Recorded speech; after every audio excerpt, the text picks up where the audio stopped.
Hey everyone, it's Kino here. When you're ready to start working on handstands, you need a strong shoulder girdle and a really firm core. A lot of people, like what I did in the beginning, will try to overuse the back muscles or use the back arch to try to find the handstand balance.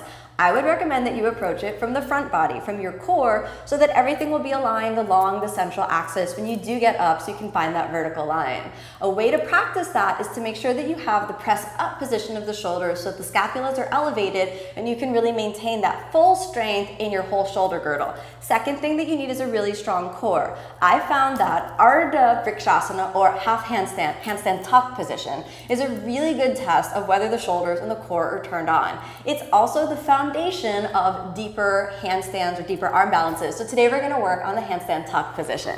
Now, the way to start doing that is on the hands and knees. So we inhale and then we exhale, and you're going to press the floor away from you.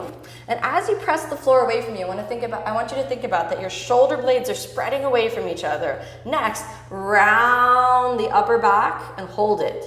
So we find that protracted or pressed up position of the scapulas. The tailbone is tucked under, and next, squeeze your thighs into each other. From here, we're going to move into the Lolasana plank. So the knees are going to point in between your arms, and we're going to hold that for 5. 1. Right now, our toes are on the ground, so be conscious of the alignment. Elbows straight, round upper back. 2. Your gaze is right on the floor, in between your hands, just a little bit forward with the fingers. Now, to increase the activation, you're going to lean forward and pull one knee into your chest. Another 5 breaths. 1, 2, 3. Find your abs. 4.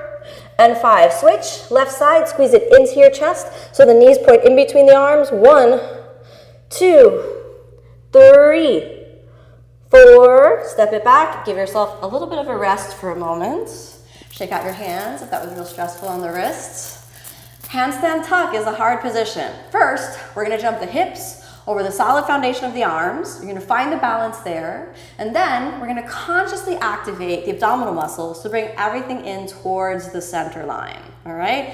If at first you don't succeed in the jump, just again try, and the activity of jumping will build the strength in the shoulders and the confidence in your core. When you're thinking about jumping, number 1, set up your shoulders. Number 2, firm the abdominal muscles, especially the lower abs. Then catch hold of the lower abs. With the power of the abs, jump the hips over the foundation of the arms. So think hips forward into the shoulders. And as soon as you feel the weight in the shoulders, you press up. Here we go. We're going to try it a couple times. Starting off in sort of a mini downward dog. I don't recommend a full downward dog, or it's a little bit too far to jump. So like a mini dog, like a chihuahua, a small little dog. If you don't like chihuahua, just pick one you think is cute. Then move the shoulders, press up with the shoulders, avoid retracting or collapsing down. Press up with the shoulders, tuck the tailbone, little jump, inhale, jump, exhale down. 3 times, inhale, hips forward, exhale down. Inhale, jump, press up, exhale down. Do that a couple times, and if it doesn't happen, you just keep trying.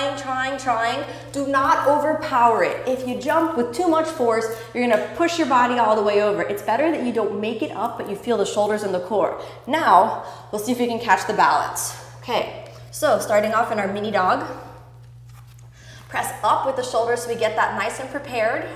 Tailbone tucks under, abs are firm. Then bend the knees, inhale, hips forward. Press up with the shoulders, squeeze your knees together, point your toes. See, this is the easy handstand tuck, so let's see if we can all find that. If you can't find that, just keep jumping. After you found this, then pull the knees into the chest, moving the shoulders a little bit forward, and we'll see if we can stay here for 5. 1, 2, 3, 4, and inhale, exhale, gently come down. So, before you find your straight handstand, I recommend really working on that handstand tuck. There are a couple of good benefits of that. First of all, it tests your core. Second of all, it prepares the shoulders. And the third point about the handstand tuck, because your knees are pressed into your chest, it prevents you from going all the way over. For those of you that are used to pressing up or working on handstand with the wall, go away from the wall and see if you can master your handstand tuck. Think of this as the foundation for the handstand. It's also a humble intermediary step because you're surrendering to the journey instead of kicking your legs up. I find that most people don't do the handstand because they try to kick their legs up really quickly instead of calmly, with a centered and equanimous mind, moving into the solid foundation of the shoulders. So work on that every day, and your handstand will be coming soon.